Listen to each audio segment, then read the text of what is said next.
In this video today, I'm going to be sharing with you how to stay strong and connected to living in the end or living in the wish fulfilled, no matter what the external reality is presenting to you. So when I use the term living in the end or the wish fulfilled, this is a term used by Neville Goddard to describe living or being in the place of having your manifestation actualized in this reality. So essentially, it is not thinking about what you want. It is thinking and being the person who is living and is starting to operate from already having that of which that you desire. So what I first want to say is that we're all human beings, and it's natural that different things are going to come into our reality and trigger us. And that's in order for us to grow, right? And especially when it comes to manifestation or setting intentions for our own up levels or personal growth, being triggered is a natural part of that, because anytime that we're triggered, it is showing us where we're not actually free. It is actually showing us what is the internal work that we are required to do to become or be the person who has that of which we desire.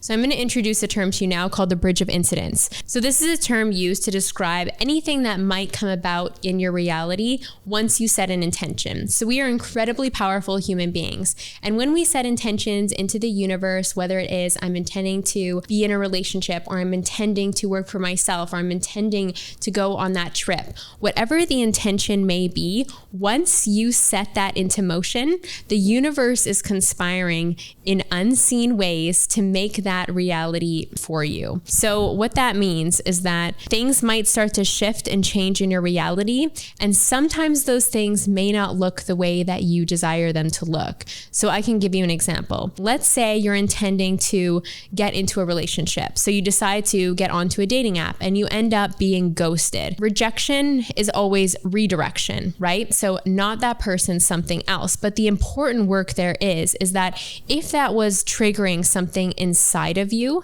then that's the work that needs to be done, because the person who has the relationship is very secure, very embodied in that. So something such as being ghosted might trigger fears of rejection or might trigger fears of abandonment. And you deciding to actively do the work on that, claiming and assuming that your person is on the way, will actually bring them into your reality much sooner.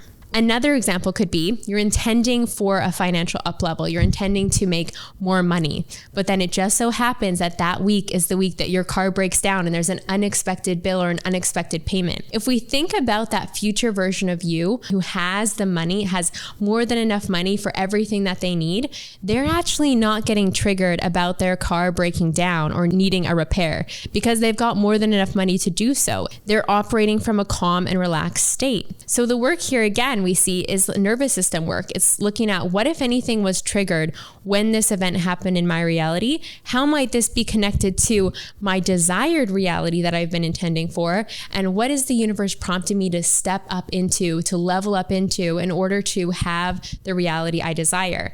Because if we think about the version of you that already has the things of which you desire, that's a different version of you than right now. You've been operating at a certain frequency, let's say, and you having and holding a relationship in your life is a much different wavelength. And so is you having that next level of income. It's actually going to require you to feel a certain state of connection and relaxation with yourself and in your nervous system as you prepare for that of which you desire. So in other words, the bridge of incidence is like a mental and emotional boot camp to prepare you for your dreams, to prepare you for your dream reality. So when we think about the bridge of incidence like that, we can actually start to feel into feelings of gratitude and thankfulness and appreciation for the things that happen in our reality, knowing that they're all unfolding for us in our favor, that they're all actually taking us one step closer to where we want to be. And in that way, connecting with the universe, we can feel that we're not actually alone. We are a co-creator in this.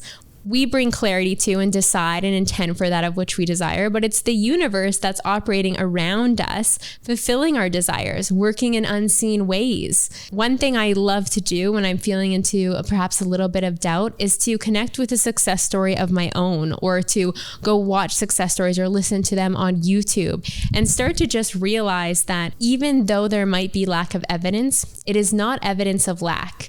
That the universe is always conspiring for you. Hindsight is 20/20. We can't always see things clearly as they're unfolding, but they always make sense down the line. And a key teaching I want you to remember here is that calm is a very powerful state to be in. Anytime that you feel triggered, if you can bring yourself back to a state of calm, reminding yourself that everything's going to be okay, that you are okay, that you are safe exactly where you are, doesn't matter what is shifting or changing in your reality, that is a place where miracles unfold.